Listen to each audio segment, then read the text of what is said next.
This is Tom Fox, and I would like to welcome you to a new, exciting podcast series, Leading the Way, sponsored by StoneTurn. StoneTurn's Leading the Way podcast series highlights the top compliance, legal, and anti-fraud practitioners who are breaking down silos and setting new standards for excellence worldwide. Before we begin, a word about StoneTurn. Who do you turn to for help enhancing your compliance program? Who do you turn to for on-demand investigative services and data analytics expertise? Turn to us, StoneTurn. Since 2004, counsel, corporations, and government agencies have turned to the global advisory firm StoneTurn when facing their greatest challenges. Let StoneTurn lead the way when it comes to complex regulatory, risk, and compliance issues, investigations, and business disputes. In this episode, StoneTurn Partner Valerie Charles visits with Lisa Steward Hughes. Lisa is the Chief Compliance Officer at Factset, having recently moved to that role. She talks about the role of the Chief Compliance Officer in diversity and inclusion and in the social justice movement for corporations. Lisa, thank you so much for joining me today. I'm really excited to catch up and let our listeners hear what you've been up to. Thank you. I'm really excited to be joining you guys as well this morning. You've had a distinguished career in compliance. Can you walk us through how you got into the field and, how you forged your career and then kind of how you got to where you've landed? Sure. I kind of fell into it, to be honest, and I fell into it a while back. So it was really before compliance was that big of a deal with most companies. I was, out of law school working at a couple of different law firms as a litigator, but really had wanted to go in-house. Like a lot of my colleagues were all like, oh, could we only go in-house, go in-house, go in-house? I had started working at a small IP shop trying to do more media stuff than what I had been doing previously. And NBC Universal came calling one day and said, hey, we're looking for somebody to do litigation and compliance. So I went on the interview and I, had no idea what compliance was at the time. This was back in 2000.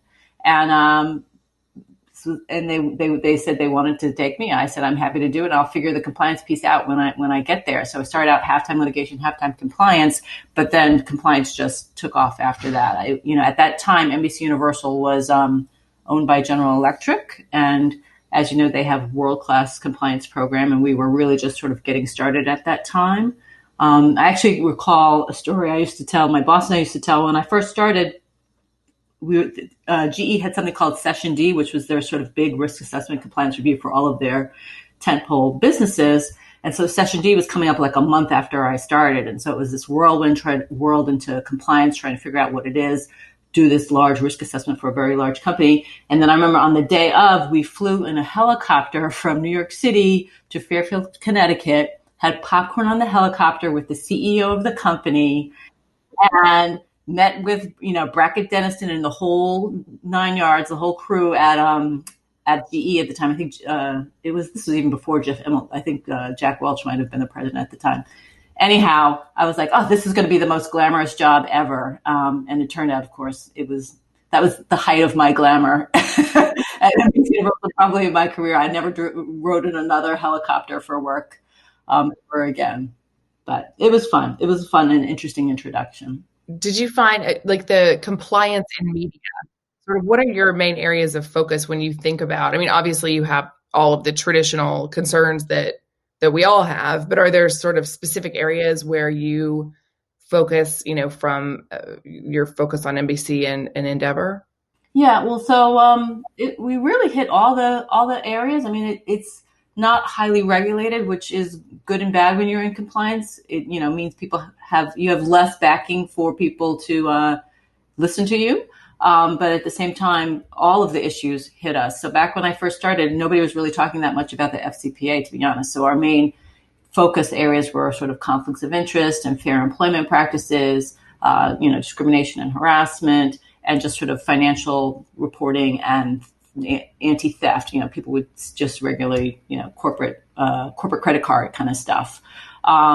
But then, within a few years, FCPA became a much, much bigger deal. So we have a lot of work in the anti-corruption area. And also at this time, NBC was growing. And so we merged with Universal. We bought Telemundo. There was a lot more international business. We were going from, mostly a broadcast company to more and more into cable and then into other areas of media. So that comes with sanctions issues. That comes with FCPA issues, that comes with, all of the regular stuff that you might see in any kind of organization, money laundering issues as well.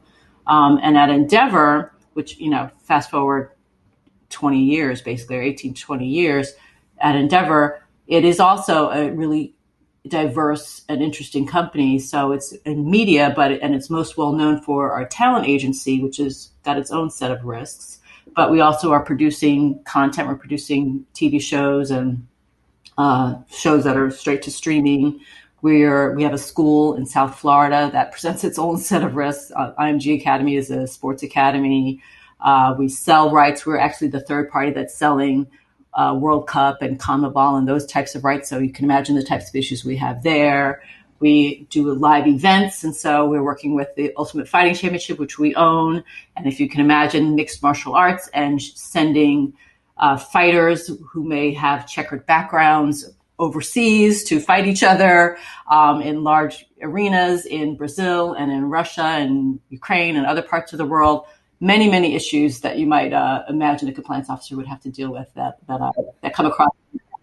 That's what I was getting at. I mean, Endeavor is such an incredibly unique business, a set of businesses, I guess. And so, yeah, really, I bet it doesn't get boring, I would imagine. It never, ever, ever gets boring. That is true. More and more women are becoming leaders in compliance. I think, it's just one of the industries that for whatever reason has really drawn women. I mean, what do you think about that? Or I guess, what advice do you have for women moving into compliance or other leadership roles? My advice is authenticity, to be honest. I was thinking about this question, and a year ago this month, actually in November of 2019, which feels like it was 100 years ago, but it was really just a year ago, we had a retreat for my team, and we had somebody, a couple of consultants in to do kind of feel good, brand, personal branding and that kind of thing.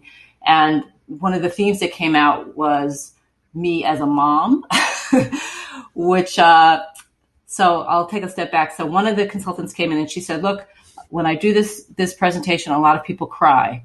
And we were all like, we're not criers. We're compliance officers. We don't do that. Right. So she starts off and she asks, okay, I want you all to each think about the greatest compliment you've ever received. What is the greatest compliment you've ever received? So I decided to go first.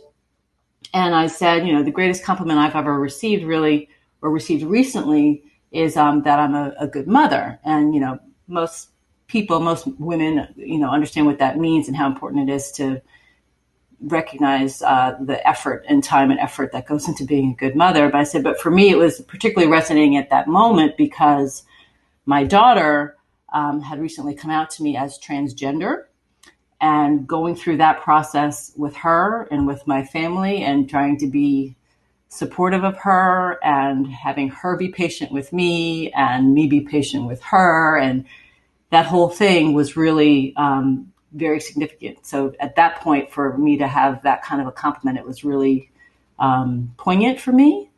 And so I told that story because I wanted to be vulnerable with my team, and I wanted to lead. Mm-hmm. I wanted to be the one to make that first step of vulnerability so that we could all open up and sort of get more out of that conversation.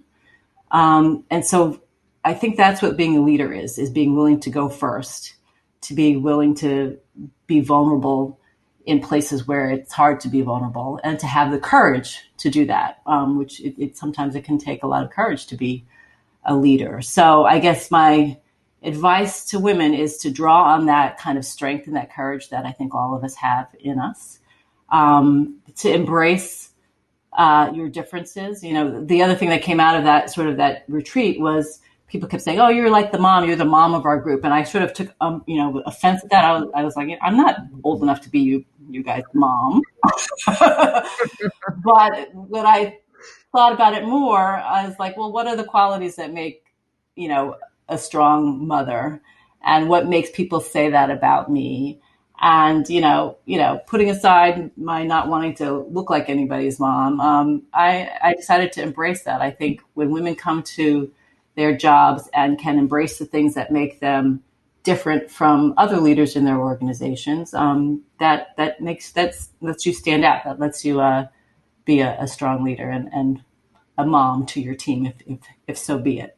I mean, it's such a wonderful answer to the question, and I feel like, as the millennial generation is coming up, this is going to become increasingly important. I mean, even before COVID, I think the lines between working and home were blurring and changing, and that, again, I mean, even before this whole work from home crisis or whatever that we're in, I think that, you see it in many different ways. I mean, one way is that the millennial generation doesn't put up with kind of empty statements about ethics and morality. It's like they want to actually see the company, walk in the walk.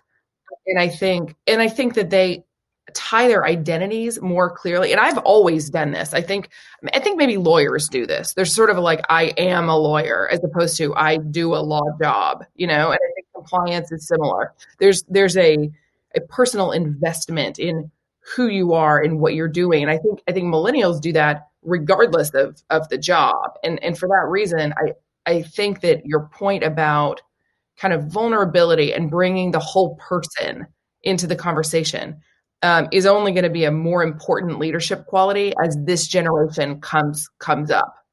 Does that make sense? 100%. The other thing I wanted to mention, or that I was thinking about, is the Black Lives Matter movement, and how that has impacted all of us, impacted me.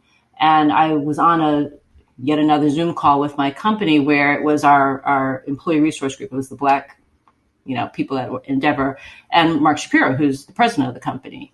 And we got on, and there was not a lot, but I'd say the first few minutes were sort of as I expected, where people were, sort of self-congratulatory, or, we're doing the right thing. We appreciate the work that you're doing, blah, blah, blah.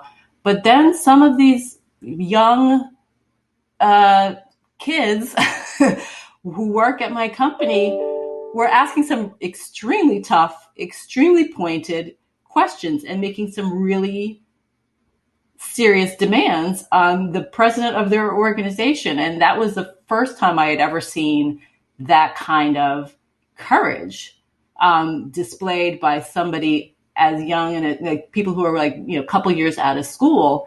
They're asking the tough questions, and they're like, I think authenticity is a quality that has so much more resonance now. I don't know if it's COVID or if it's millennials or I'm sure it's some combination of all of that. But I don't think you can be an effective leader without having that kind of courage and authenticity, and allowing that kind of courage and encouraging that kind of conversation, those kinds of conversations to happen in your companies. And young people these days are not shy about it at all. Yeah, it's amazing. I mean, I like you, I feel like even though I've been doing this for quite a while, I feel young. And then I realize sometimes when I think about the way I came up as a junior person, and, I was also a litigator in law firms. And I don't even know what would have happened if I, asked some of the questions that I've heard people ask, but I'm with you. I think it's good. I think it's good. And I think it's better that we're sort of bringing the person to the office.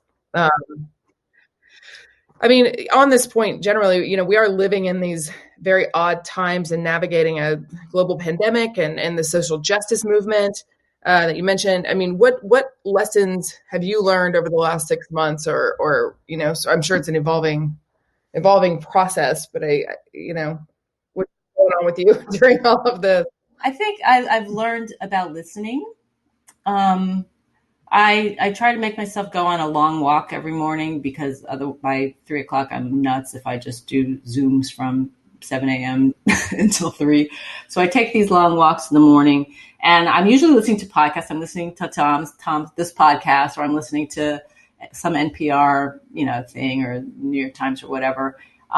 But I've also taken the time to not have a podcast in my ears and to walk and just listen to my own thoughts, which I think this pandemic has forced us all to slow down a little bit.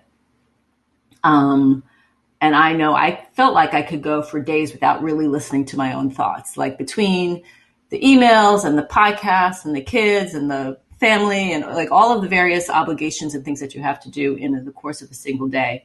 How much time do you get to spend to just think? You know, I love to drive, and I realize the reason I love driving is one, the feeling of freedom, but I can go for long periods of time in a car with nothing in my ears and nobody talking to me other than myself. So I've learned how important it is, at least for me, to have that kind of space and quiet time in my own head to listen.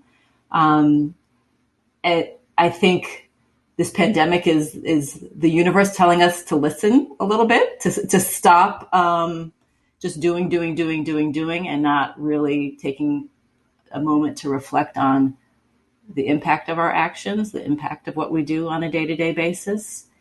I listened to a talk just the other day because my company's having a virtual retreat right now, and they had Simon Sinek on, who I love. I totally recommend folks to listen to his TED Talk or to read his books. But he was talking about the Black Lives Matter movement again, and he said he was learning, and he actually got a little bit emotional about this, but he said, imagine yourself in a meeting in a conference room, and you're trying to say something. You've got a really important point, and somebody keeps talking over you, and they keep talking over you, and they keep talking over you. And you keep raising your hand, you keep trying to jump in, and they keep talking over you. Eventually, you lose it, right? You slam your hand on the table and say, just wait a one goddamn minute and let me say something, right? I want to be heard. And he's like, that's what's going on with social justice and the Black Lives Matter movement. People just want to be heard. People just want, it's our turn to say something. So, you know, what do you do when that happens? If you're in the conference room and you were the one doing all the talking over, you pause, you stop, you say, oh my God, I'm sorry. I didn't know. Let me listen to you. It's like, that's where we are in the conversation in this country right now and in the world right now, is people want to be heard. And the folks who've been talking, it's an obligation to stop and listen. And we're at the beginning of the conversation, right? It's going to be a long conversation and a long sort of journey, but it's time for us each to be listening to one another. Yeah, it's a fascinating thing too with the kids. You know, sort of explaining the pandemic is tricky, and then explaining the Black Lives Matter movement. I mean, my daughter's, she's 2, but she's a good little marcher. She's gotten up in the mix. Before we go, do you have any thoughts, I guess, about kind of the future of compliance, or how things are changing as we navigate and eventually emerge from COVID and work from home, or maybe we're not going to emerge from work from home? I mean, what do you guys think? How are you planning to deal with all of that? I don't know. I think none of us knows what it's going to be on the other side. I did a PLI this week actually with Karen Moore, who's fantastic, and somebody they decided that we were going to pack into 1 hour anti-corruption and privacy, like as if we could do either of those, any kind of justice in an hour. So it was very high level. But she did the privacy side, I did the anti-corruption side, and she said, privacy is. She's like, I know I'm supposed to love all of my children equally, but privacy is my risk that I love the least. And I have to concur. Privacy is not my favorite topic, but it's increasingly, data protection, cybersecurity, data governance, data hygiene, all of that stuff is increasingly complicated, increasingly important in our organizations. I think if, at NBC Universal, we had a whole separate privacy team, so it really wasn't my thing. Now at Endeavor, I don't do it entirely, but I do the cybersecurity piece and the data breach side and the policy writing and a good chunk of it. So I think whether it's within your remit or you're just partnering with others, all of us are going to need to know and understand and be fluent in privacy speak. and figure out how to work those, work that into our risk assessments and our risk areas, and trying to figure out just how to manage that across, if you're in a multinational, to manage that in Europe and in Brazil and in the US and in China. It's massive. It's massive. Well, it's interesting too. I mean, when I've had jobs in the past where I've had responsibility for data privacy, it's interesting to be in an organization where the compliance function sits in the US, but you have European employees and business partners, and you realize very quickly like the different approach to privacy, like what it means in Europe and especially in Germany is such a very different ball game than the way that, the American employee base tends to think about privacy, and just everybody. I mean, the entire concept is such a sort of ingrained thing, I think, for the Europeans, in a way that we're just getting there. We're just starting to realize the why of it. And here, at least I don't know, have you had that kind of experience at all? Absolutely. I mean, yeah, it's a right over there. And in my view, it's much more civilized. And I think, as we're dealing with all of the social media stuff and the disinformation and the polarization that's happening, largely, I think, as a result of Facebook and Twitter and the way people are using social media these days, I think managing all of that data in a way that's human, and that is protective of people's privacy rights is going to be increasingly important. So I do think it's an evolution. And I think in the US, we're at the beginning of it. And we probably need to follow the Europeans, just like they have better vacation schedules than we do as well. They drink more wine than we do. We need to do that as well. All of the above. I can tell you one thing. I've known you a little while, but this has been a great conversation, and you're right up my alley. So it's been a pleasure to chat. And perfect. Well, thanks again for taking the time, and we'll catch up hopefully again before too long. Thanks so much, Valerie. Take care. Thank you for listening to Leading the Way, a StoneTurn podcast. For more information about StoneTurn, check out the show notes for their website, which is www.stoneturn.com. Join us again next week for another episode of Leading the Way. Leading the Way is a production of the Compliance Podcast Network.